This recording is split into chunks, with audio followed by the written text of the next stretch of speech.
Hello, and welcome to another episode of Filmmaking Sucks. This week, we have for you something special. This is one of the panel discussions that I conducted at the Macabre Faire Film Festival on January 13th. I ran 3 panels that weekend and was able to record the audio for all 3 of them. So here is the first one in the line of them, the cinematography panel featuring Jill Poisson and Phil Kral. We discuss camera work, cinematography, how they got into it, some of their films, film versus digital, what makes a film look like a film, and a lot of other subjects. So I hope you enjoy it. You can check out Jill's movie, A Room in Cairo, and Phil's movie, The Devil's Cut, coming to film festivals all over the country. So look up for them and make sure to subscribe to the podcast. Thanks a lot. We'll have more of these coming soon. Hope you enjoy it. All right. So, hello. Introduce yourselves, please. I'm Jill Poisson. I'm a cinematographer, director, and writer. I am Phil Kral. I'm also a cinematographer, and I'm also a sound recordist. Cool. So we're at Macabre Faire. Yeah. You both have films playing. Correct. Yep, right. What are they? And talk about them. Whoever wants to go first. My film is A Room in Cairo, which I actually just directed. I did not shoot it, so I had a cinematographer who I had to really trust because, of course, I'm going to be a real pain in the ass about making sure everything's perfect so that I'm not on set running and, adjusting things instead of directing. And I shot a film called The Devil's Cut. I shot it. I also happen to have directed and written it, which, again, I usually don't do much directing or writing, but for this I wanted to do because this particular short was shot on 16 millimeter, and I very rarely get to shoot film anymore, and this is the only way I was able to do it. Yeah. So, That's awesome. Shot on film. That's cool. So, how did you guys get into cinematography? Kind of a weird route. I didn't even decide that I was going to kind of go do arts until I was in a junior in high school. Before that, it was always every single one of my jobs that I wanted to do as an adult were all motivated by movies. I wanted to be an FBI agent because I saw Silence of the Lambs way too young, and then I wanted to be a lawyer, and I wanted to be a storm chaser, and 9 million other things. And I had a bunch of friends who were theater geeks, and they were we don't spend enough time with you, join theater. And I ended up being stage crew and a stage manager, and I ended up doing lighting in that. And I went to school to get my associates and learned about everything. Liked cinematography because you could really just do whatever you wanted when it came to trying to tell the visual story, and that's what I started getting to work at first the most. So I was this is what I'm doing, and just invested that All right, way. this is where we're going. Yeah. That's cool. for me, I'm not sure where to start. I mean, I picked up my first movie camera, I guess, probably when I was 10 years old, around around 1990. But the irony is that my first camera was actually a Super 8 camera, and the irony was because Super 8 was cheaper than video, because all the rich kids had access to their parents' VHS camera, which was multi-$100 unit back then, where a Super 8 camera you could buy for $5 at a garage sale. And I drove my mother nuts trying to find the film because the internet wasn't invented yet, so you had to call up the company. And I remember my mother actually... put it outdoor. And I swear, I think my mom only called up Kodak just to prove to me that they didn't make it anymore. She's like, "You guys still make this stuff?" She's like, "What? Really?" And she damn. yeah, right, exactly. Damn. You just ruined your mother's life in one phone call.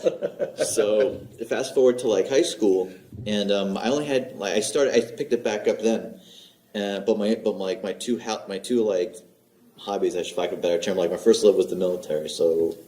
And by the time I graduated high school, people my love was still, back then it wasn't any digital that we know it now. It was all still videotape. So, and people were like, no, after 2000, there's going to be nothing but HD. And I said to myself, well, I love film, and if film's going to die, I might as well stick to what I know, which is the military. And while I was in the military, I kept shooting a lot of film stock, and even DV when that came out, all this stuff. And And I guess what made the transition between just a camera person and an actual cinematographer was I realized that I was using the same tools as some of the feature films were using, but my stuff wasn't looking anywhere near what they call cinematic.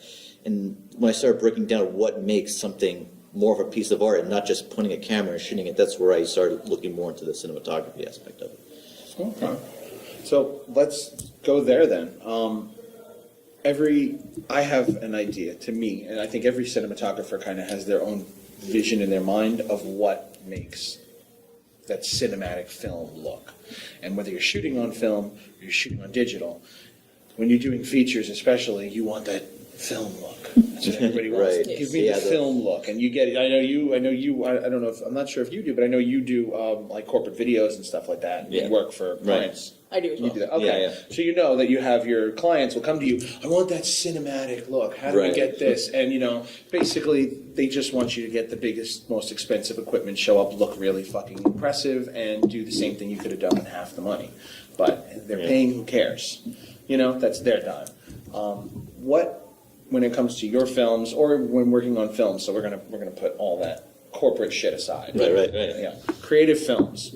What do you consider the key marks of that cinematic look? Not reality. That's the biggest thing. Is that's why I'm kind of very much against the low lights, like fanaticism that's going on right now. A film should not look like reality. It is not reality. It is hyper reality. Now it might only be a little beyond reality, where it's like that lamp is just, the lighting is just very perfect that it comes out of it and stuff like that. But it shouldn't be reality. That's the hugest marker for me when it comes to cinematic. Is if I could have walked into a room and just turned on all the lights, that's not good enough. Okay. It's about taking control of what you're lighting and what you're not lighting, and letting the audience only see what you want them to see, only emphasize what you want to see, and that is what makes cinematic to me, hands down. Yeah, that's true. They back in the day they used to say the point of your movies is that it's supposed to be, it's a story. So you don't want it to look real. You want it to look like it was like a story, if that makes any sense. So going back to when I first learned about how to make something look more filmic, or for lack of a better term, it's like what they call the mise en scene. I can never. I have horrible pronunciations, but you're just what she said. Like you could, especially when you start getting more into cinematography, you could tell when someone just turned on one light. Yeah, and it drives me nuts. And I have had productions where somebody doesn't give me the budget or the time or even the equipment, and it's like this isn't doing anything. So it's where people are placed. It's what the lighting will look like, the contrast ratio is, and like you just turn on a lamp. I mean, like it's so bizarre, like how much work we put into making something. In your mind, it's supposed to look real, but it's not. It's really not at all. And the irony is that something. It's almost like the more real it is, the more it looks like. To my mind, back in the night, it's like almost like someone took like a video camera to it. I don't want it to look like that. I want it to look like. And I feel in some ways it's even harder for cinematographers today than it was, back then, because now the term film look I think is getting broken up a little bit, because people now will go by rules of thumb that necessarily aren't true. Like, for example, what do you call it? Shallow depth of field. Like everybody now, right? Like people go crazy over like, oh no, it has to be a full frame camera. It has to be a shallow depth of field. And then meanwhile, like you see them freak out because they can't keep it in focus when people are moving around.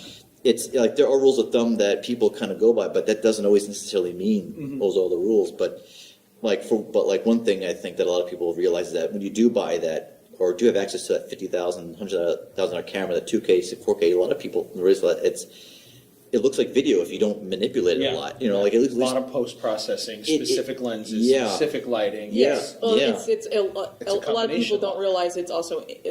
The look of the film is in post. Like, I'm a colorist as well as cinematographer. A lot of us have to do that to even control the look of our movie. Right. I've worked on stuff where I worked on a short film that when the director didn't have a lot of direction for me, although he wanted really harsh angles, so he wanted like straight on, 90 degrees, stuff like that. We were doing a silent movie, and so I asked him, like, we doing it black and white, we're doing color, and he was like, no, we're absolutely doing it color. So because it was this romantic story, I decided that I wanted to always have the lady in this golden light. So and we were mostly outside, so we were using all these bounces, all these gold lights, and I always wanted him kind of in shadow, and I did light him with a bounce. It was always like a silver light, so it was much cooler. Went through all this work, like sometimes taking like 10 minutes to set up something just to get that balance just right, because we were dealing with like a moving sun and stuff like that, and clouds, and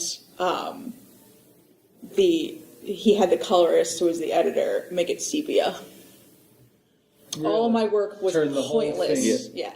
Wow. That's like Turn the whole fucking screen brown and red. that's like the second and third horror story I've heard the same way. In fact, something I shot last year had the same way. Like I shot it, and they wanted like just a small segment on film, and then they end up turning it black and white. I'm like, why did you do that? Like and there's another filmmaker, I don't want to point out names or anything, but they had the same complaint that the special effects artists went through so much work making the monster a whole different colors and everything. Like there was so much work put into it. Then when you turn it black and white, it ruins everything that you did. I mean, a lot of cinematography uses is painting with light, with colors and everything else like that. If you want it black and white, then you adjust yourself to do it in black and white. Mm-hmm. You know, it's a totally different.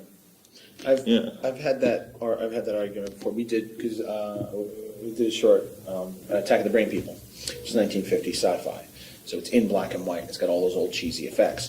And a friend of mine and his wife were going to do a cameo. They live in Philly, so I told them, "You filmmakers, just shoot your cameo, put your thing on a tripod, like it's because the whole point is to look like the 50s. So the camera's not going to be moving all around. Right. Keep it steady. Just walk into frame and walk off. And I told him shoot it in black and white. And he says, "Why don't I just shoot it in color and give it to you?" I said, "No, shoot it in black and white because it's supposed to be black and white." And I've had this argument before with that. To me, in my vision, and like, well, if it wants to be black and white in the end, we should shoot it that way because to me the contrast matters. Then contrast, all the different clothes that you're wearing matter now because what shade of gray is it going to come up? Yes. A lot of filmmakers do the opposite. They start in black and they start in color, and then they just make it monochrome. Well, a lot of times What they do you just desaturate. Just desaturate completely, yeah. I'll shoot in color for black and white, but I'll have my monitor desaturated. Yeah. So And so I know what I'm getting, and then in the thing is like it drives me nuts where they're like, "Oh, we're just gonna make it black and white." Like, well, okay. What kind of black and white are we? There's a lot of different options. Yeah. How crushed are the blacks? Are we bluing out the whites? Are we going for a lot of grays? Are we almost in that? There's a black and white that's almost a brown. Like there's so many like options on that would dictate what I'm doing. Mm-hmm. And they're like, "Oh no, we're just making it black and white." Like, no, what? What kind of black and white? Like, and think about this. We were going for that high contrast kind of washed out 50s look. Yeah. So when we shot outside, the skies were very blown out. But the characters themselves were very dark in the frame. So we could see their features and everything, but everything behind them was all bright and blown out because it's a freaking alien invasion. So we wanted to make it feel like they're kind of trapped. And it's just kind of them going through this whole world. And I'm like, I don't think I could have done that if we shot it in color, because it would look so completely different. To blow it out, I think blowing out in color would be an entirely different contrast ratio versus blowing it out in black and white. And we blow it out, and then once I put it to black and white, I'm like, how much are we going to lose by just desaturating or something? Yeah, you have to manipulate it. You have to understand color theory to go black and white from shooting color. Yeah. And this is why, like, as colorists, you guys both do that. So you with film too. You're developing and changing. I'm in awe of that. I know. Well, it's funny. It's just like now that there's like this realm of thought that's like, well, if you shoot black and white, you got to do it on a film. Like, well, you don't have to do it on a film, but you got to know what you're looking for. Yeah. And it's funny, actually, that's actually one of my like pet peeves when I do watch it, because a lot of people put things in black and white when they want to make something look like it's old footage, or the worst I hate, and I've seen this happen a couple of times. I don't know if this is what happened to you, but sometimes people put things in black and white just because it's almost like a shortcut. It's like, well, like something will be wrong. They'll be like, well, I don't like how there's like a glare in the corner, or I don't like the editing. Oh, I know, we'll make it black and white. I'll make it legit. It's like, what kind of thought process? What? Yeah. It's. I'm more than willing to bet the sepia decision was that because there was no leveling of shots. Like there are shots like we had no choice. It was darker. Like but it was within proper exposure, just a little under kind of thing. And it was just slap a filter on it. Yeah, it's one of my one of my Get it pet done quick. peeves. Yeah. It's like that along with the other one, which is just put on like an old film filter. Like every time I see like an old film filter where like you see like really bad scratches, I'm like, oh, it's not the real thing. You know, it's not even close. It's not even That close. shit drives me crazy Yeah. when I see them throw those things on. I've used them in the past too, but you know what I see most of these movies do? They just slap it on there after the edit, and now you have scratches going between shots that should technically be different film stock. Yeah. Yeah, You know, yeah, or the aging is going to be different because you didn't shoot this, you didn't edit in camera.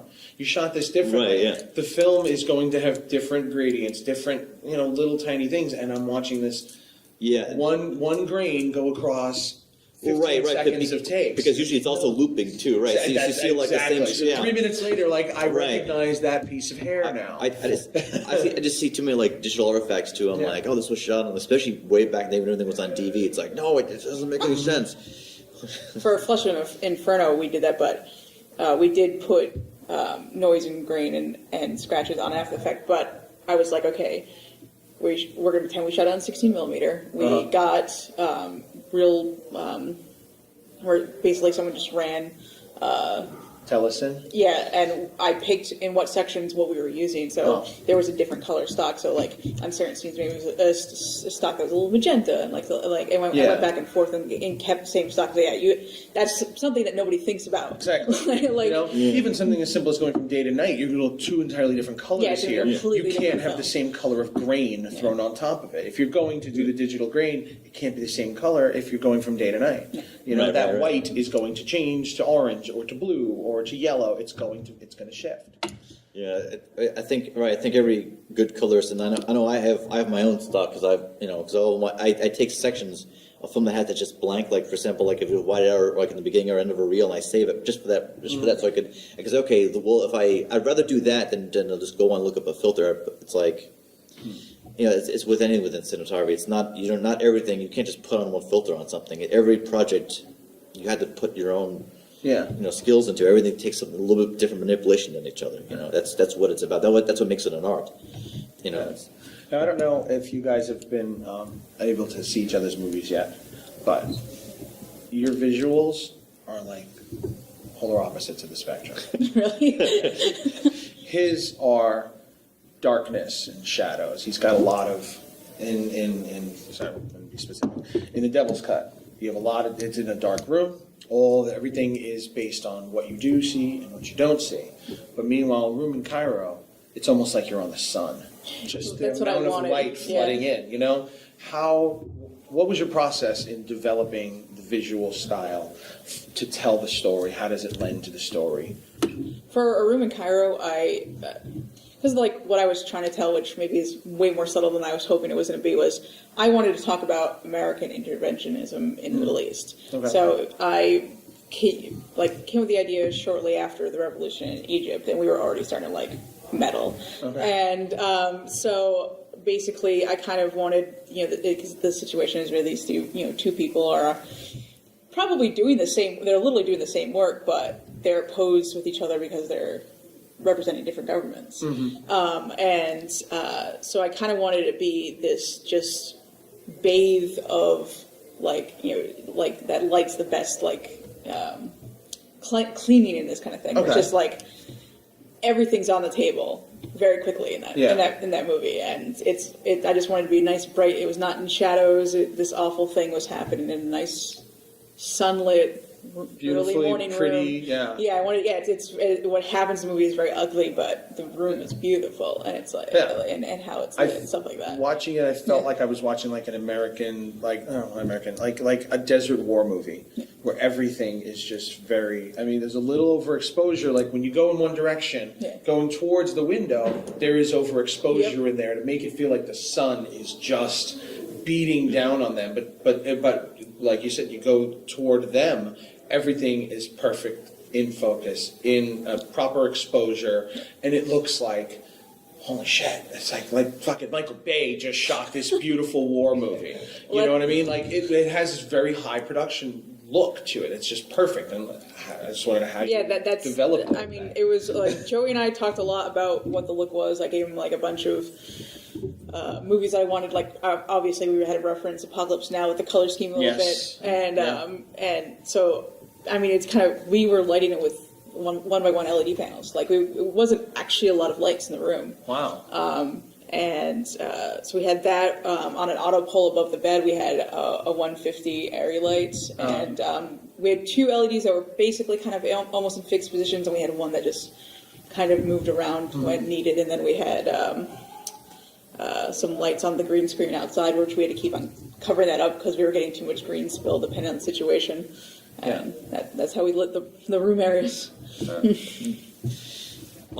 So for Devil's Cut, I wanted the feeling of I wanted kind of like an old like B-horror movie, a thing where like you see like the shadows going across the room, and they're like, I love high contrast stuff. Yeah. I actually kind of like it dark. It's actually to borderline to a flaw, because some of the projects I'll do, I'm like, oh, this is too dark. What are you doing, Phil? Let it back up. Like this isn't what your client wants. Stop that. So the feeling I wanted was that, an editor sitting down late at night working on this stuff, and then almost under like a desk lamp kind of a feeling. So that's kind of like the feel I have for most of the film, and at the same time I wanted to play around with it. So like, I'm gonna have, there's like candlelight in there. There's the light from the, candlelight temperature is different than, let's say, from a bulb. So like depending on how they move around the room, there's light from one temperature coming from the bulb that's coming down, and of course since it's coming right from, there's a lamp coming from the ceiling. So like I wanted the shadow in there where like when he moves in, he's lit. Into light, out of light. Yeah. Right, and and you have to measure everything. Polar opposites. You guys. Really. You have two people in a room, and he's at two people in a room, and they couldn't be different visually. So, sorry, continue. So I wanted that like when he's sitting at the desk, I want the moonlight coming in from the window. So I want to like blue on one end and more red on the other, and just a play with light that way. I like things dark, and like it's always funny because like my crew, I always freak them out because if you're shooting dark on film, everyone's scared to death because no one else can see it but you. Yes. Like really, and I usually work with a video monitor so everyone can see what I'm doing, or at least so I can get a general idea of my frame. And like it's an old SD standard definition camera that's built in there, so like it doesn't pick up light that well. So everyone else is like, Phil, it's totally black. And don't worry, it's fine. It'll expose. Really just for framing. Yeah. Right, yeah, really. But when you shoot dark, no one else can see anything. People are like, that looks too dark, Phil. It's fine. Don't worry about it. I got this. Like whatever. So, yeah, and it's funny that way because, but I like it. I like the challenge. I like film when it's in high contrast. Yeah. What was I going to say? My mind's blank. But, yeah. So you both work as directors as well as DPs. The challenge that me doing the same is always we're indie and we're kind of doing everything ourselves. While working with your actors, you're trying to set the scene, you're trying to set your lights, you're trying to get everything. Is that what it's like on your sets? How basically, what types of crew do you guys use? Do you feel like you kind of need to be hands-on everything like I do? To a fault, or I've learned to release. So, like Ruben Cairo, I found a cinematographer I really trusted. A short I did before that Promise, I had my friend Richard shoot it, and same thing. I really trust him. Love Fools. I actually hired a cinematographer I had never worked with before, and that was a wicked lot of trust. Okay. But then a short that I did, which is called 147, which is my ode to Shakespeare and samurai movies. Because that's how they can go together. That I actually shot myself, and it was a lot of work because there was 147 is one of Shakespeare's sonnets, and so that's what we were doing, and we had a lot of locations. There was we had people had to make out, so of course there's like this tension, a lot of random beautiful locations. Then we had a huge fight sequence. We had a 1 minute fight sequence that's intercut from the entire movie that I'm shooting. But I also have a lot of support staff. Like I have fantastic gaffers, grips, ACs, just ADs that are like making sure that I'm moving forward the way I need to. And because I produce a lot of stuff and not just my own work, at certain points I turn on the producer's, switch, and I'm like, okay, like there was one shot I wanted in that movie so bad, which was this overhead shot of them spinning at each other with their swords. And I couldn't get it because we ran out of time. Wow. If it was a situation where, like, I was a cinematographer and not the director and producer as well, I probably would have fought that for that shot. But I knew we're staying and getting this done. We're not leaving till it's done. this is a beautiful shot. We're fucking getting it. And I was like, no, I can't. We've been shooting this for 12 hours at this point. Been there, done that. So yeah, like luckily I had a lot of support. So like our big fight day, we had already had them choreograph the fight. They had been rehearsing it for a couple of weeks. We got there. There were some additional parts to the fight that was outside the main fight. So we had to have people rehearse that. We threw somebody through a table. So they had to rehearse that. And basically then we went through and just shot the fight chunk by chunk by chunk. Yeah. And the huge reason why I was able to get through that was because while I'm working with the actors, I have my crew set up in lights where I told them to. And I didn't make that much tweaks to the lighting. I let my gaffer, John Mostiche, handle it. I told him where to go, and that was it. Okay, I was going to add to that. How much of the visual have you predetermined versus how much are they determining? On that, like I knew exactly what I wanted, but I've worked with the people who were on that project so much that like I'm just this is what I want, you trust and them. they're going to give me what I want with a little extra flair. That's them. Yeah. So I was able to trust John to set up the lights. I was able to trust Angela to do. She had to build drug props. And yeah, I knew everything was going to come together because I was working with people that I knew would do what I needed and understood what I was trying to communicate for the vision. Like we had like insanely awesome costumes and stuff like that. So Okay. Yeah. I'm more like you. Well, at least starting off with, for so long I used to do everything myself that after a while it's kind of hard to give up. Yeah. But then when you realize that you're killing yourself trying to do everything by yourself, and it also takes up a lot of time, that you slowly start to give up the reign to other people that are doing. It's also very hard because as you go forward, for example, I ended up going back to school late, so I had been doing this for a while before I actually went and officially got my degree. And one of the things that was annoying there is there's like a mid ground where it's like, okay, put that light there, but they might not know what the equipment is. It's like, oh, what's like a tweenie, or what's a keynote? It's like, okay, then before you know it, you're actually setting up the light yourself because they have no idea what they're doing. And then when they do get it, like you're still like, just move it a little bit, just give me the damn thing, like you do that. That's pretty much where I'm at. It's like I have people who help me, but they're more hands than experience. Yeah. So I'm still do that there, that blah, So you might as well do it yourself. By the time it takes me to explain it, I could have done it already. That's exactly. You got to bridge that gap. Like a Midsummer Night's Dream, which I was cinematographer on. I had torn my meniscus in my right leg right before production. And luckily we had two gaffers in the project who were incredibly experienced. And so I had to basically sit there. Well, I kept on ripping the brace off my leg. But I had a brace on my leg, and I had to sit there in front of the monitor and tell them what to put the lights and what colors I wanted. I had this huge color scheme, like, when we were in Fairyland, we were using these colors. When we were in the Human Land, we were using these. And when they started mixing, we were going into that. So like that. And I had to basically sit in front of the monitor. No, move that. No, boom it up a little bit. Nope, no, just cut that light. Yeah. And playing stick figures. So it was a great thing where... One, I learned how to even communicate even better to my subordinates. So I had no choice. I did move some stuff around because I can't help myself. Not against doctor's orders. But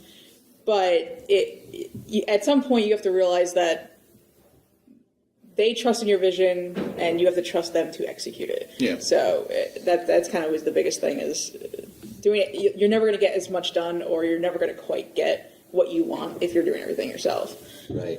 At the very least, you're going to run out of time. Because, Absolutely. Yeah. Absolutely. And you're already limited on time because you have the money to pay to be there forever. Yeah. And through this, you'll also work grips that because you communicate well with them, like you stick to the same grips and everything, and you also learn like the experience of one grip over the next. Like there's some grips that like you'll tell them what you want.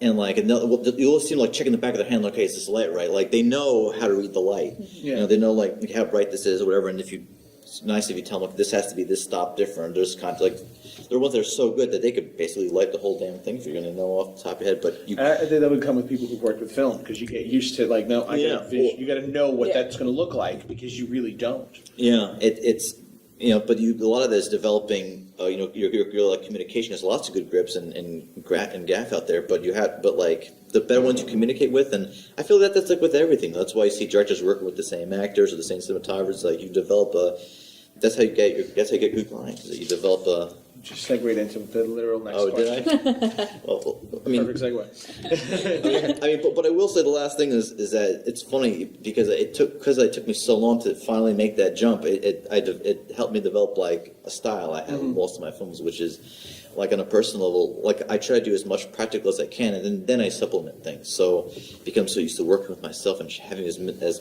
not like I have like a minimalist style, not like crap minimalist style, but like where it's turn on a light, but like enough so where it's like for example, if somebody's key light is supposed to be a lamp, I'll use the freaking damn lamp. But if I'm not getting enough fill, I'll bring in that light there, and I'll bring in a hair light. All the time. And it's that within itself is kind of a skill because you're using what it shouldn't be that way, but you learn how to use what you have. Yeah, And I do that all. I will light based on where the lights naturally are in the room.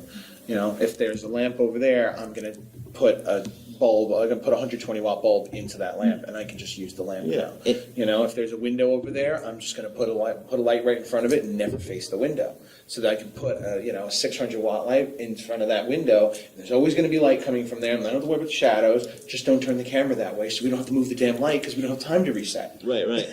Yeah, and in a worst case scenario, if for some reason the light's not shaped right or you're just not giving it the right temperature, at least you have it's also good to know because on a subconscious level, your audience has to figure out where this light source is coming from. So, okay, that's the light source. As soon as we go into a close-up, just put a better light there, but at least people will have a reference of what's lighting it. Usually, a lot of the time, I'll just bring it a little bit closer. Rather, I'm not even put another one. All right, let's just move it a foot closer. We're going in for the close-up. No, we need a little bit more. Just bring it in a little bit. Because it's the same light coming from the same source, it's a little closer, but you've shifted your view. The audience isn't noticing that unless you get too close. You said, it's that the difference, but you got to know that half stop difference between the light. Yeah. You got to know what it should. Right. Yeah. That's always something you got to be careful. It's like, earlier when you start doing these things, you're like, oh, in the wide angle, their face wasn't blown out on that side, and now I put that lamp way too close. I could cut that down and post it. No, it's still really bright. Yeah, it's all blown out. Yeah. So, all right. So then it's funny you said that. So I'm just going to read this exactly as I wrote it. Christopher Nolan and Wally Pfister. Steven Spielberg and Janusz Kaminski, Darren Aronofsky, Matthew Libatique, Stanley Kubrick and John Alcott. All directors who have longtime cinematographers, and they work together on numerous projects, creating visual style that becomes unmistakable and uniquely theirs. Do either of you have someone like that you work with? Yes. Yeah. All right. Yep. And do you think having the same director over multiple projects is a benefit towards your own personal style? Or is that separate from you've created something with them, but when you're not with them, you're doing something else? Or is there going to be that, I'm going to say the answer is yes. Okay. Just yes. Yeah. Move on. So I've worked with Richard Griffin, though the 12 features I shot, I think 8 are his, 8 or 9. Okay. And so Richard references very particular movies in everything we shoot, but at the same time, he also shoots all kinds of different genres. So it's mostly horror comedy. We're going a lot of Argento with it. Nice. But then there's also accidental incest, where we're doing French New Wave. That was we were full black and white for this crazy crazy comedy musical, just insanity, where we were just going with this really harsh lighting scheme and just look because the story to some degree was so harsh. So there is an instant a feature I shot for Laura Pepper called Fairfield Follies, where it's this just crazy goofy comedy, and for that I didn't use practically any gels. It was all white, nice, warm light kind of thing. Balancing in camera more than and on set. Yeah. Well, and then I love using different colored gels. I think I had like one red gel I used and a couple, like maybe a couple blues that like enhanced something, but nothing crazy. And so one of the reviewers was surprised I shot it because there was no use of color really, and he was like, "Oh my God, she can work in just like white." Yeah. And so it was kind of interesting that because I've worked with Richard so many times, everybody expects that I'm going to throw in a cyan, and I'm going to throw in these weird warm tones that have these nice, cool, like interesting colored backgrounds and stuff like that. So. There's a little bit of that where I have had to fight with the fact that, I'm not, like, my look isn't Richard's. Basically, I don't think I have a look yet as a cinematographer, to be honest. Because there's a lot of different cinematographers that I really admire, and their looks are, like, very, very different. There's certain aspects of them I like, and so I think my job as a cinematographer is to take the director's vision and mold what I do to be that. Gotcha. And so I think it's kind of to some degree weird to have a look because of that. It's like you can't just cookie cutter your ideas into every storyline, particularly when you're doing very specific genre movies where it's like...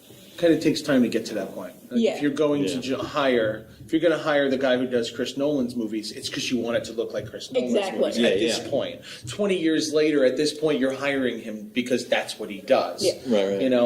Yeah, it's funny you say that because like someone once told me like, as a cinematographer, you should have your own look. I'm like, you realize not every film is going to have the same look. Mm-hmm. I mean, like you could try. I guess that's kind of the hard part is how to put your own thing on it. But I've worked with both types of directors like Gregory Hernandez or Angie Hansen, who's here at the festival. They're more directors. So what I'll do is I usually come up with a look. Again, it usually there's a part of me in there that you could probably see in every film. But then regardless of what it is, I bring it past them first. I'm like, this is the look I'm designing. Do you like it or not? And they still have the final word on it. They're the director, the client. Then I have other directors. There's a guy named Larry Miles that I work with, and like he's like Stanley freaking Kubrick. Like seriously, like this man is the most anal attentive person I've ever met, to the point where I think the reason why I work with him a lot is I'm the only person who doesn't like go insane when I do something. And I mean nuts. Like I've gotten phone calls in the middle of the night where like he has an idea and he's like, then one time he was like, Phil, I want to shoot this on film. I'm like, okay, but I need you to test your camera. I'm like, what do you want me to do? I want you to film a chart. I'm like, okay.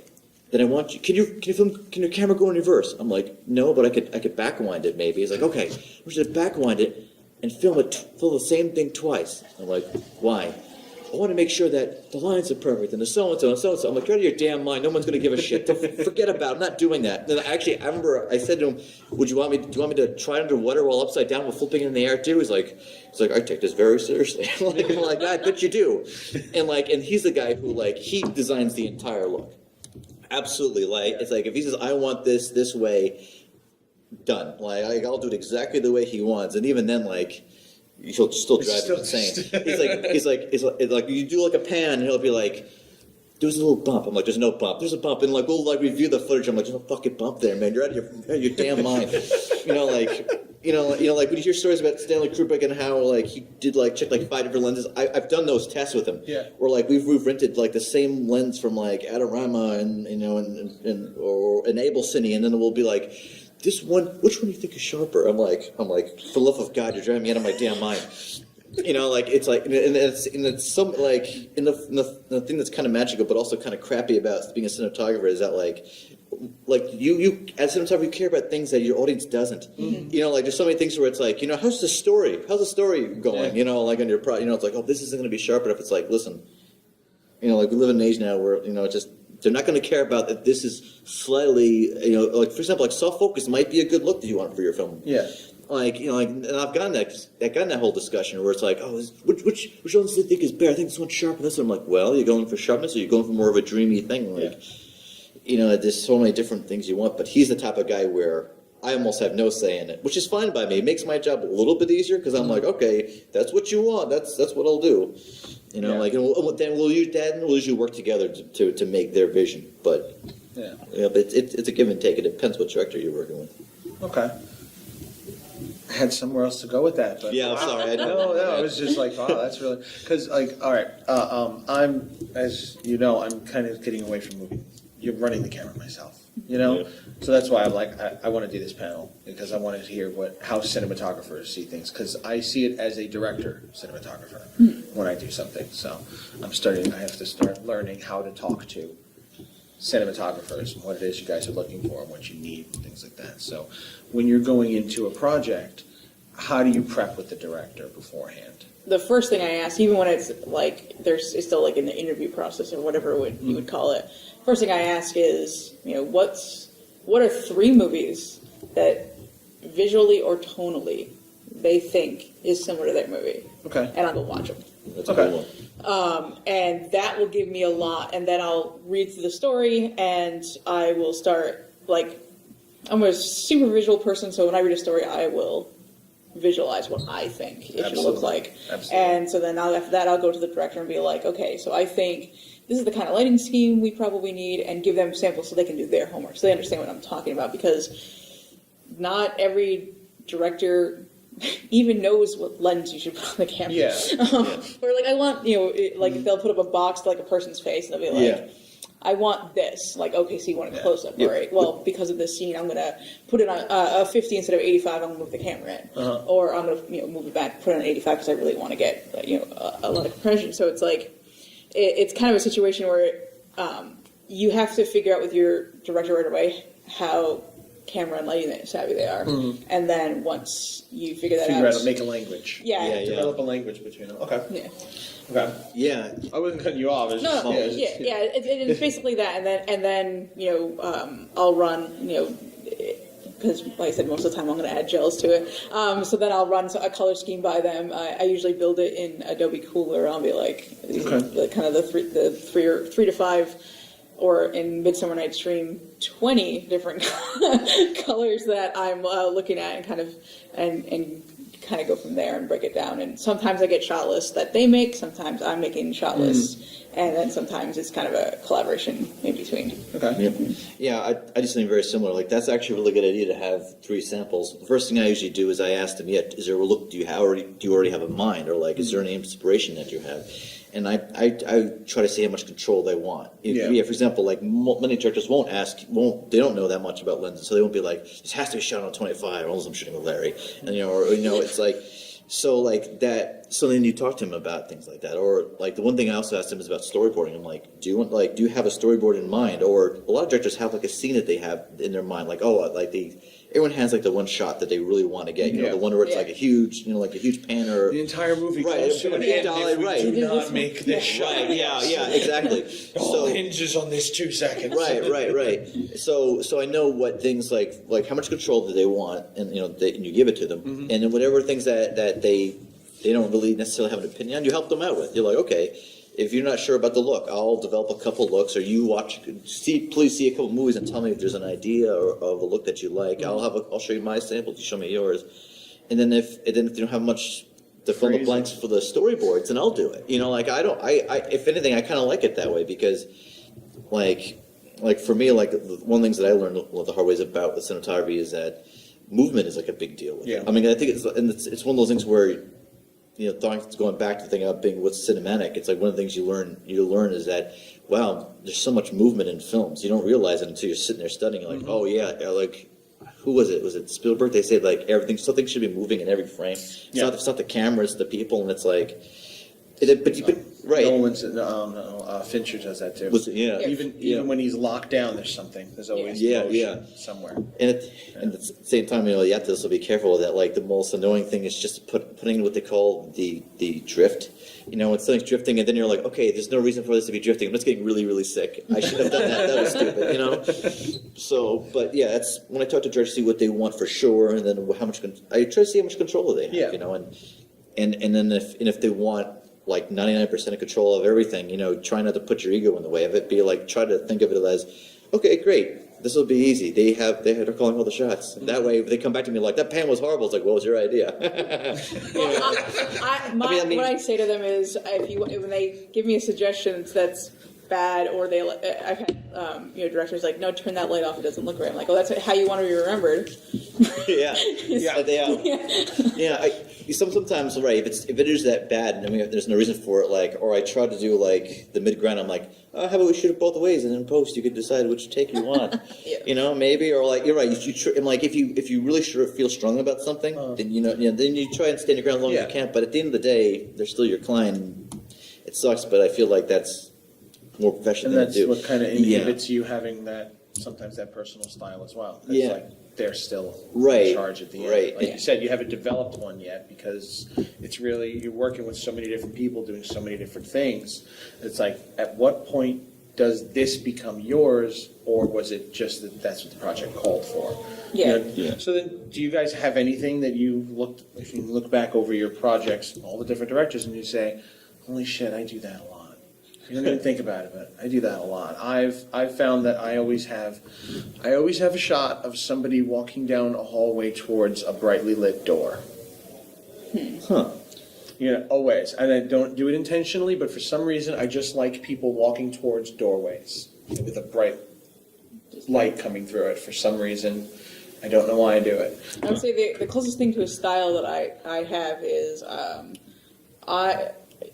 I'm just a fan of always making sure that like the women look gorgeous, regardless of what they look like, because people are people. So I always have a little bit of that 4D style lighting on women. All right, like that where you get that nice Greta little Garbo, that little shadow under their chin, a little bit more in their eyes. So there's probably at least one of those shots in every single movie. I have one lens that I actually have a full set of Super Takamars, which are Japanese lenses from the 70s that are actually kind of radioactive.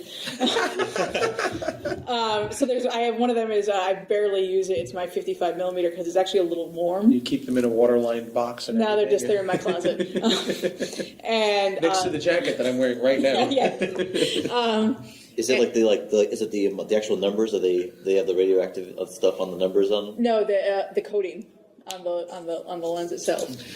So what happens over time is they actually go a little yellow. So my 55 millimeter is extremely yellow. So it's this really, really warm lens. Wow. And it's been pretty often used where I'm like, this is like it's just a beautiful lens. It's slightly different than that 50 millimeter, and that has become like, oh, that's our leading lady's close-up lens kind of thing. So I would say that's the closest thing to like a style, is that something that's you and uniquely you. Yeah.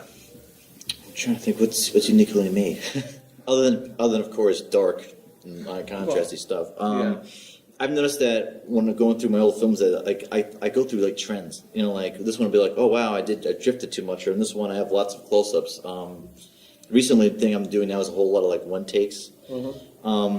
Spielberg style. Just kind of following, solid one takes. Like following, or like more like, what I was really inspired when I was growing up by Sam Raimi, because all of his movements are like dynamic. He always has something ridiculous that you don't see anywhere else, where it's like you're running into someone's face or something like that. So like something like that. So like if someone's moving from one room to the next, I might do a shot where I'm following from one room to the next. But it also matters what kind of format I'm shooting too. There's stuff that you can get away with on film that's not on digital, and stuff you get away on digital, not on film. So it's for example, like a lot of the shots I wouldn't do on digital because for some reason it just don't work. Like even if you have like it on a Ronin or something, it just doesn't work. But I'm trying to think of the director of Snake Eyes, Nicolas Cage. Because the cinematography in that is fucking beautiful. When they go from one room to the next, they have entire like 3-4 minute sequences, just solid takes, following people in and out, because the whole thing's a damn set. They would break down a wall, go this way, put the wall up behind it, so when we turn back around, there's a wall, and then and since the whole set, there was one point where they went over all the rooms, came back down, and then walked into the room, and the fucking ceiling is back, and it's like, how the fuck do you do that? He followed one shot that blows me away every single time I see it, and I'm like, there's no cut. There's absolutely no fucking cut. Because, a lot of the time they'll go past something and they'll use that for like a cross between the two. This one, he was following two characters behind him. He followed them into the room, goes across the room. They sit down opposite ends of the table, and the fucking camera goes over the damn table. And when it gets to the table, it turns around to look at all of them facing. They had a person on the steady cam, and they had a crane that he walked on. It's like it's like the sequence in Kill Bill where they're at the Japanese tea house, and you just follow both the bride and I can't think Sophie through the entire thing. So like it starts off like you see Sophie coming down the steps, and you go through the dance floor, and then it cranes up where like the camera is basically just above her, and you see her walk into the bathroom. You see like the kitchen working and all that stuff, and then all of that goes back, and then you see where the bride is, and she goes through that, and then she's in the bathroom together, and then destruction happens. But it's definitely like where you're like, the kind of things where it sucks being an indie, which is like, I don't have those tools. You're right. Right. But you find a way to do it some way. Some way you like. Well, now even if it's like 10 seconds, I'm gonna follow something fucking awesome. I just want to move from one space to another seamlessly. And now you could do that shot with a drone. Yeah. You're a really good drone operator in a studio space. Yeah. Not in, obviously, in location, but if you had if it was just a set build. I've had a couple times where I've been at Disco Exorcist. We had a studio space, which was really cool. We were able to boom lights over walls. It's the greatest thing ever because you don't have to worry about them in shots. But it's rare, but sometimes you get to work on actual like sets in indie movies. Yeah, I've done a few films where either I've been the DP or I've been on the camera crew where people do stuff like that on run-ins and on gyro stabilized stuff. And the thing that sucks is that it all seems like a really, even if it's just a DSLR, it seems really light. But when you do like 20 takes of the same, because you want to get it perfect, like your arms just burn out, and before you know it, the whole purpose of your camera system is just to hold it for the DP when as he or she's trying to like. Oh my God! If I keep doing this, I'm gonna. That's why they have the exoskeletons things now. Yeah, there's like a hang. Yeah, right. Yeah, the one that hang, and then they have the one that's a steady cam. They have flip around and something. Yeah, basically wearing a shark cage with a camera in it. Right. Yeah. Seriously. I actually did one of them, and it's something similar to that. We started on one character, it was two detectives. Start on the one detective, and the other one steps into frame. He berates him a little bit. Then we follow. Okay, we're in a crime scene. So turns, follows them up the driveway along the side of the house as they're talking. The whole shot is looking at their backs. As I'm like, I don't know we didn't know how the audio was going to be around it. So fuck it, we're just going to face their back, and I'm going to ADR the whole damn thing. And we just let them go, and then so they get to the point here. One of them walks around the crime scene, while the other one stays steady. So we used him on the edge here and watched him walk around the whole yard. And then he came back, and the two of them go to the back of the house. And now we stop and turn to the side as they walk up the stairs and into the house. And it's like a 3-minute shot, straight through. We did it 13 times in a row, so it took a little over an hour and a half to get through that, and ended up using take 3. Yeah. Didn't tell them that. But take 3, it wasn't the performance, and this is another thing that I'm sure you're debating, that cinematographer versus director eye. It wasn't even the performance was the best. One of them was the best. The other one was way better in some of the other shots. But we got to that point where they both stopped and the one walked into the yard. There's this huge tree over the whole thing, and I was like, "This is perfect because we're not going to get overblown because this tree shading it, And then we got there, and the whole day was kind of overcast, and I was like, "All right, so cool. Now we're going to be nice and nicely lit. I don't have to worry about shadows. Everybody can do whatever they want, and we just look nice and lit." But at that moment that he stepped out, there must have been a hole in the cloud, and the sun came through, and it just lit up the whole yard. As soon as he stepped under the tape and in, it just went like, oh my God, the whole thing turned golden yellow. And then when he stepped out, it went away again. And I didn't notice it notice it when we shot it. And through the whole thing, I was like, I don't give a fuck. I want that take. Because it's just incredible. And it's one of those little things that, like I said, you wonder, I'm debating with myself versus the cinematographer who wants that or the director who wants the performance. And I went with the cinematographer to make it look beautiful. And the audience will accept it because it looks gorgeous. as shaky as it was, because it looked great. I got into an argument with the director about that. We were analyzing movies, and because that's what you do. And you've seen the movie Deliverance, right? It's a part in Deliverance in the beginning. Yeah. Oh yeah. Yeah. I mean, everyone Screw like like a pig.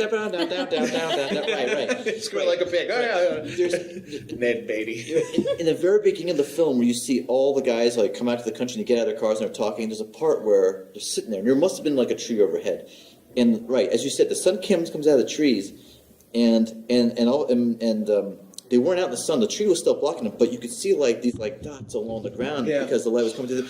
It was beautiful, right? As you said, like it was coming in, it was great. And the guy next to me is like, that's pretty cool. I did it, right? And I'm like, oh yeah. I'm like, and I told him. You told the sun where to go. Well, right. Well, no. Well, right. Exactly. I said, listen. And every filmmaker who's done this long as knows it. It's like if you shoot enough footage, sometimes what they call movie magic. You know, like every film has it. You know, like Evil Dead. It's when Bruce Campbell is putting the dirt onto the camera. Like you see the little hole just before it. That was totally done by accident. You couldn't possibly plan it. Right. The things that you can never manufacture again. He could have done that, thrown that dirt 15,000 more times, and maybe got it one more time. Yeah, exactly. So I told him, like, listen, that was totally done by accident. And he looked at me, he's like, no, man, they totally fucking did that on purpose. I'm like, right, they have an entire HMI panel. They moved the fucking tree. Right, yeah, exactly.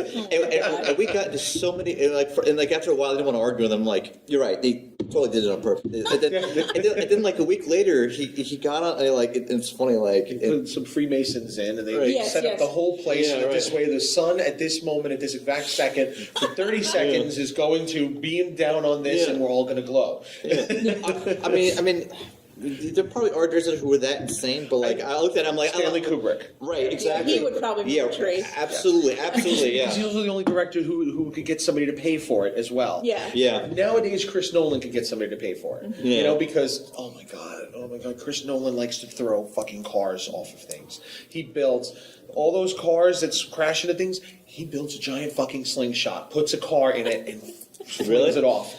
That van, Inception, the van, they shot that like 10, 15 times. A van out of a slingshot going off the fucking cliff, going off the bridge. It's literally what they have, a giant car I actually didn't see that. The actual towing company must have made bank that day. They probably put the guy's kids through college that day. Yeah. But that's what he does. That type of stuff, he wants it in frame. He doesn't want CG for it. I was thinking the Blues Brothers when you said that. Like, do you have any cars that destroyed the Blues Brothers? See, I love that movie, and I was watching something where they were talking about like some of the most destructive car scenes from the 70s, and that wasn't mentioned. They like mentioned Bullet and a couple of others. I'm like, do you know how many fucking police cars they destroyed in that beautifully hilarious sequence? It deserves credit, even if it's I'll say like a comedy. And so much of it is unappreciated. They have the one where they're driving through the middle of Chicago, like going 90 miles an hour. It's like they really had a stunt guy go 90 miles an hour down it, but everyone thinks that the camera was undercranked. Everyone thinks that it was a guy who really went 90 miles an hour. But same thing in French Connection. Yeah. In the commentary, they were saying that they're like, everyone thinks we undercranked. They're like, there's no way you could drive this car this fast going through Chicago, but we did it. We really did it. We did it. Right, you're right. It's like how much effort did that? French Connection. They created a distraction because they didn't have the. Yeah, they didn't. They had a street that they could shoot on, but Friedkin, right? William Friedkin. I think so. Friedkin directed that. And he said, but there's not enough road. We don't have enough space. So they actually created a distraction on another street over there. And literally the people on the streets, like, because, as you're shooting in the streets, people are going to walk by and everything. They did something down the block. They did something like they staged a car wreck from the stuff that they had. So everybody for the next 4 or 5 blocks literally went that way to watch them clean up the mess. And then they sped the car in that direction, so that there's no pedestrians, there's no nothing that they didn't put in the frames to hit anybody. Everybody's over there looking, and then the fucking thing is happening behind them. And because they didn't have permits to do that, so they had to clear the street somehow. Yeah. So let's crash a car over there, and then speed it. I'm like, that's fucking genius. And when I see them driving going under the L, I know exactly where they shot it too.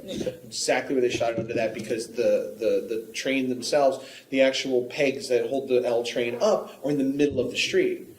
That's so when it looks like he's going up on the sidewalk, that's actually you know how the streets are, like you go farther down Atlantic Avenue, the way it is there. That's over in Astoria. The train is overhead. Those pegs are in the middle of the street, and they're actually weaving through those things to make it look much bigger, like they're doing a whole lot more. And it's Gene fucking Hackman doing this. So who's ever? I mean, that's why his career went down. He almost killed $1 million actor. I don't know. So, all right. Let's do one more subject. All right. Film versus digital. Good and bad. Goods and bad. I look at. I talking to you the other day. I look at it like asking a painter what's better, oil or acrylic. You know, they're both strong tools for the job you want. Yeah. You know, some works for this, some better for that. Pros and cons, and what is your preference? Well, it's funny. I've had a lot of, I don't know what you want to call it, growing or whatever, but over the past year, I've realized that this year I want to dedicate more of my time to film, to be honest with you. I mean, for me, my like preference is obviously film, but I have a bias towards it because that's what I grew up on. Mm-hmm. And for me, like over the years, I've learned that there's no better. I mean, that's the bottom line. There's no better. Like there is no this word. Yeah, exactly. That's why I don't want to go there. Yeah, what's better? Yeah, right. No. Different tools. Yeah, 15 years ago, you could say the film was better, but at this point, like 16K, we're getting to. All right, I think we're getting pretty fucking close. Yeah. We're getting pretty damn close. And even then, like, was it? I was at the. You familiar with the company Sakuto? Yes. They had this web series called the Great Camera Shootout, and I remember I went to the city to see it, and they showed us like 20 different cameras put together. Even on the like digital side, like after a while you do lose track of what you're looking at. You're like, all these cameras are great, and I think that's what comes for me. For me, it's not.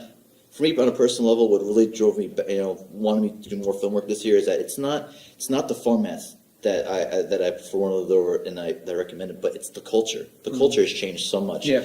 It's like this year I went to the NAB shows, went to the camera shows, and I go to them every year. I love them. I go to them. I've not been able to go to any of those, and I really want to because I love gear. They're free too. Yeah, they're free. I've gone 5 years now. Yeah, last year was the first year I went, and I was actually really depressed because what I'm finding is that I'm no longer interested in the cameras for me. Mm-hmm. You know, like the thing about photography or cinematography or any kind of art, it's supposed to be something. It's your art. It's an extension of yourself. On the digital side of things, it wasn't becoming that way anymore. I'm buying gear because it's now like the next iPhone. People are like, "Oh, do you have this camera?" It's like, "No, I'll get it to you. I'll figure it out next week." You know, like, and it's like it. Know what? Yeah, like I mean, like if you and we were talking about this the other day. Like if you had bought like let's say a Red One back in the day, if you were your own filmmaker, that's what's so nice about like a society like this. Is if you're doing your own stuff, and if you're working with the same cinematographer over and over again, and even if you're shooting with the Red One. It came out 2009, something like that. Yeah, so around 2009, like it's like something. I'm telling you, like this is. I'll bet this on anything. If you stuck with that camera all this time, I bet you that you will still not 99% of your stuff will still be better than if some brand new kid out of film school bought like an epic weapon or Red Weapon. Yeah. Seriously, because you learn all the odds and ends in that camera. Like even if the camera overheats all the time, by now you know how to keep it from doing that. I've shot everything on a 60D since 2000, since it came out. And I have people telling me that they're shooting. I know somebody who shot their feature on a Mark IV, the 5D Mark IV. Or Mark III was the one that came out last year. I think they are on Mark IV. Yeah. Is it? Yeah, because I don't know. Yeah, Canon, I've given up paying attention to what versions are. Yeah, but I absolutely love Canon. And I did that, I've had that 60D. I just shot almost 15 short films and 2 features on it. And this dude who had got the Mark III or IV, whatever it was, and shot his movie on it, he's like, how the hell did you get it to look that way? My shit, exactly what it is looking 10 times better than his. He's got the top of the line, the brand new, whatever the fuck Canon camera, and I'm using a 10-year-old camera, and it's still looking better, simply because I've learned how to do that with that camera. Yeah, it's like film was a format I started on. It's something I love to do. If I wasn't doing something professional on it, I was at least doing something for me, whether it be a home movie or whatever. and like it's something that I grew with. It's like it's something that I love to. It makes me happy to shoot film. It's something I love to do, and it's sad because you don't see that on the digital side. No one says like, oh, I really love my C100, and they stick with it through the years. I mean, like it's not the format. It's like it's the culture. I mean, I don't want to shit on people who shoot digital. That's not what I'm trying to do. That's No, of course not. I mean, like that's my thing. I mean, for example, like I have a GH4. The GH5 came out, and again, a whole swarm of people were like, "Hey, man, are you going to get the GH5?" And at the time, I was kind of ignorant to it. I'm like, "Oh, well, what's new on it?" And they're like, and no one knows. Like 5K. Yeah, right. like 3 things are new on it. 5K. Right, and the 5K isn't even like it's tricky. Or at least when it came out, it was tricky. It's like it's do you have the next thing? Like I'm no longer buying things for me. I'm buying things for my clients. For example, like if you can mention, like you mentioned, like if you want to show like a Scion or a digital Bolex, or if it's not like a main, like I buy things because what are the clients looking for? Yeah. If you go on Facebook or something, your clients are like, I'm looking for a guy with a C300. Like when that came out, everyone was asking for it. Like I'm like, great. Now I have to. I'm now looking at the things that other people want, not so much that I care for, but things that the mainstream wants, and that's not what. I mean, it's so bizarre. It's not art anymore. I mean, even as an employment, as a business thing. Think about any other job on the planet. Imagine you're the best mechanic in town. You don't get work because you're not using Snap-on tools. Yeah. That is the thing I've run into. You talk about like the person who comes out of school and they get like a red. I always call them trust fund cinematographers. So like I've never had the opportunity. Like I don't own a camera right now. Like I either rent or I borrow with like need for extreme payback cameras from other people, because I've never been like I had a pocket cam for a little while. I've never been in a situation where I've been able to buy what's hot. Just always been out of my reach. And I realized real quickly that, so what? I actually found it very liberating when I sold my lighting gear earlier this year. And I was like, I want to work on projects that either I'm going to bring in the resources with my crew with other people, and then we're going to rent what we need. Because being an owner-operator, even with lighting equipment, is frustrating as fuck. Yeah. Yeah, I own everything, and I've said to myself, I want to start. When I said I want to get a cinematographer, the next one, I'm going to let the cinematographer worry about having what we need for the project. That's what I'm bringing. That's what I'd be bringing you on for, to tell me what is the best tool for what we're going to do. I'm not. I wouldn't want to. Of course, being as I know what I'm doing, I have an idea of it. I would already say, well, I kind of want this and everything. But if you have a better suggestion for what we're going to shoot, I'm all ears, so that's what I want to do. I want to be able to say, look, let them do their fucking job. And even as a cinematographer, like if you have your own lighting kits and all this stuff, like, look, well, what do you need to make it look good? Well, I also have lighting gear. It's like they either don't want to pay the kit fee, and if they're low budget, it's fine. But then you have no way of transporting all this stuff. Like they can't give you transportation, they can't give you help moving it, and you hit it right on the nail. Like I feel like where you want to be as a cinematographer now is, if you're working for other people, is to get to a point where you get people who can pay the rental fees for the stuff that you need. But that's the hard part, is you have to work your way up through the ranks, and sometimes not that. Sometimes it's all a networking game. Yeah. There's so many people out there who'd rather hire their cousin who just bought a camera, or bought like a camera at Walmart than to hire. It's like it's very tough. And along the lines that you were saying, like now this year in particular, I'm working with people with the people directors I always work with, and also my own stuff. Like again, I'm now starting a company with Angie Hansen that we're making our own stuff, and a lot of my work now is on sound because there's very few sound people, and it's a different market. Yeah, sound is definitely a different market. The biggest thing, like you said, where everybody's chasing gear. Yeah. I like the thought process, or like you like a particular camera company or something like that. Like a friend of mine, Ben, he airy all the way. Like if he was given an opportunity to have the best red, like the weapon 8K blah blah blah, versus like a couple years back Arri model, he used to take the Arri model. Yeah. I love Blackmagic. I'm a huge fan because I'm a colorist. I love how much you can play around with it. Yeah, they've had their pitfalls, and they basically, when you purchase a lot of their cameras, at least in the last couple of years, but they've kind of fixed that. You're paying to be a beta tester, and give them feedback so they can fix their shit. Yeah. At least finally with like their Cinematographers Pro, and they've kind of solved that problem where they're not having as many issues.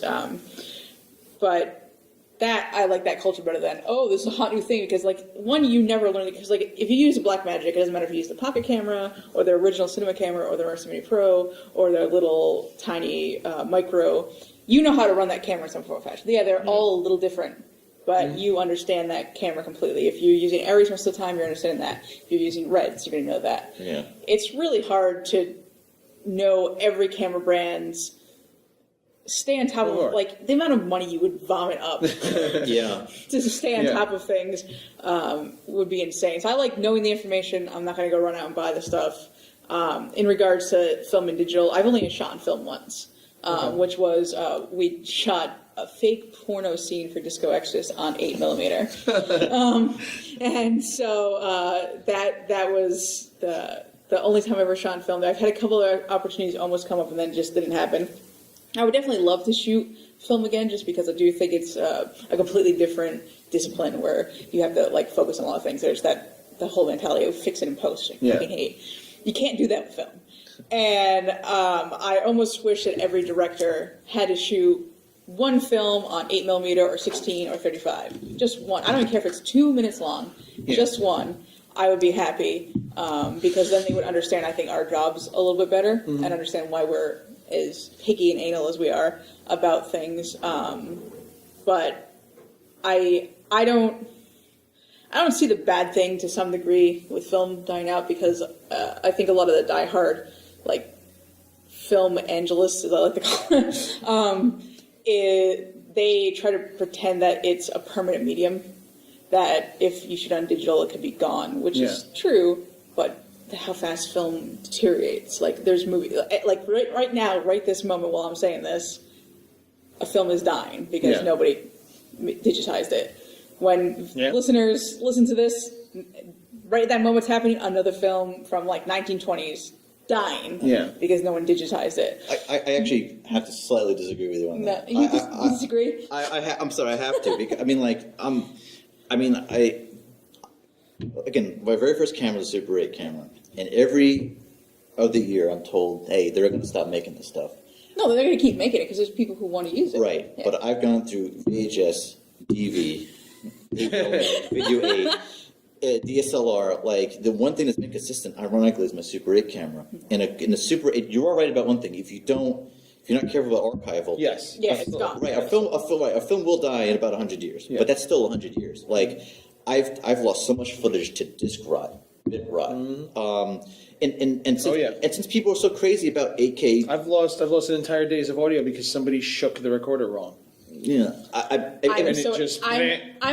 a redundancy person, so like but before we even get it out of the damn recorder, that I've never had. That's insane. It was one set. They lost the whole day. Somebody dropped it, and we got the memory card out, and it was blank. Oh my god! Fucked up. Just one of these hit the ground, and the memory card inside got fucked up. Whole day's of audio gone. Shot. You know, I mean, of course somebody's breaking it, but nonetheless, it's one of those things where it's like, if you had a freaking like a DAT recorder or a tape or something, you could drop it all the fuck you want. That you're not ruining that tape by just throwing it on the ground. All you gotta do is re-spool it, and hey, here you go, you're back in business. You know. But there's still like of course, it's deterioration. And like film, it can last for 100 years. But think about Star Wars, where it was shot in the 70s and early 80s, and when he did the first of many remasters, there were entire scenes that they had to fix so much because they were basically just blue cast. No contrast. Right. It does deteriorate faster than 100 years. But you could do it, though. Yes. You at a certain point. There's so much we could talk about archival. I mean, like, I could go on forever. Because I don't know how long that'll last. The thing for me. What time is your movie? 3:45. And you're 1:45, right? Yeah, so we'll get a couple more minutes. Okay. It's already 1:20, so. I mean, going back to the whole culture thing, and this is this is what I've noticed about the big difference too is that like the reason why like they still make it, they haven't made, Kodak's now trying to come out with a camera, which I don't know if there's a particularly good, I don't think it's a good idea. It's a long story why, but Ektachrome I think is a good idea. The camera's not, but that's the thing. Like that's the one thing. That's the other thing about the culture because it's so different than other art mediums. Like they still make tintypes and like in Civil War type photography.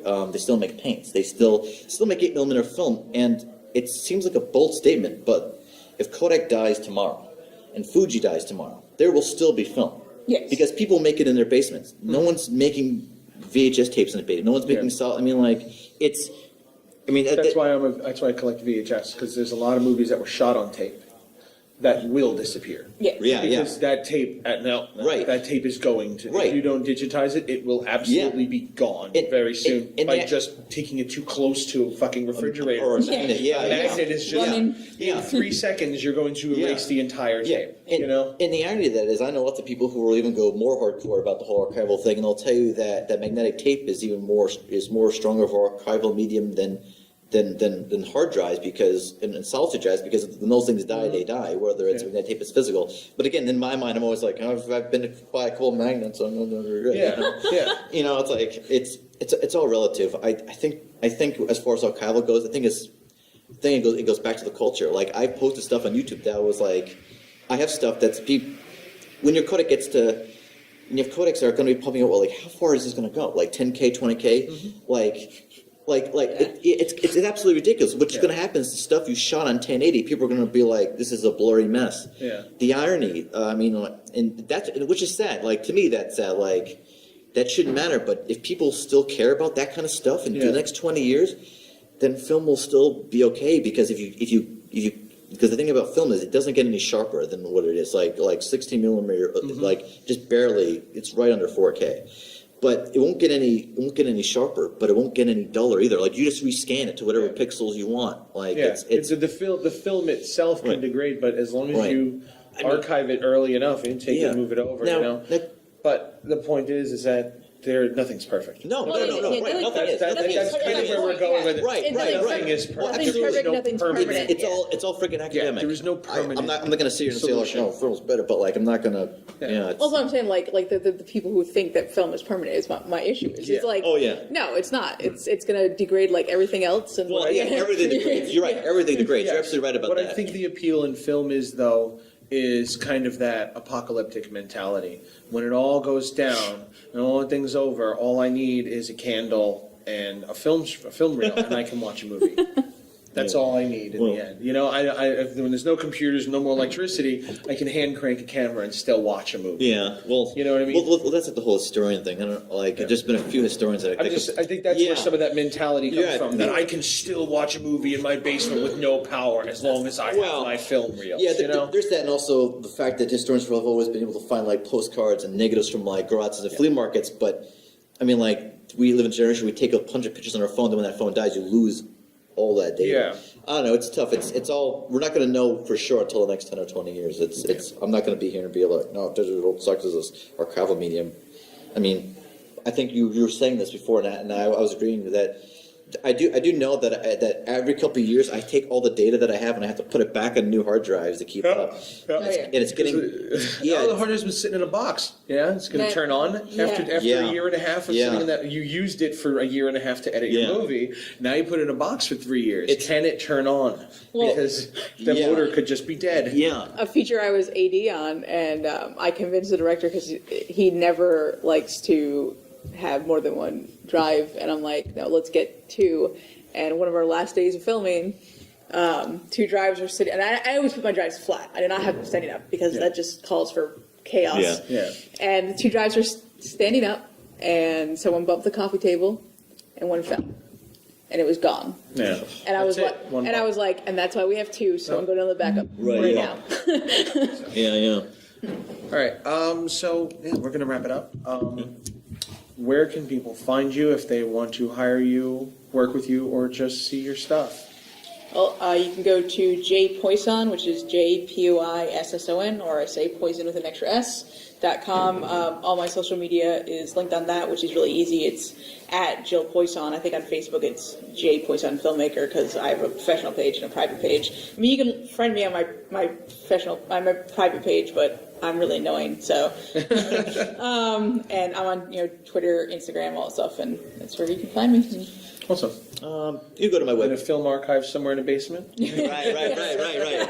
You have no idea. It's like stacks of film on top of hard drives and DV tapes. And he's behind it writing a 300-page review for La Fin Absolue de Mont, right? Yeah, right. You can go to my website, it's www.philipkral.com, which PHILIPKRAL. So, Cool. yeah. Thank you guys for doing this. No problem. Yeah, Thank thanks you for for having having us. us. Yeah.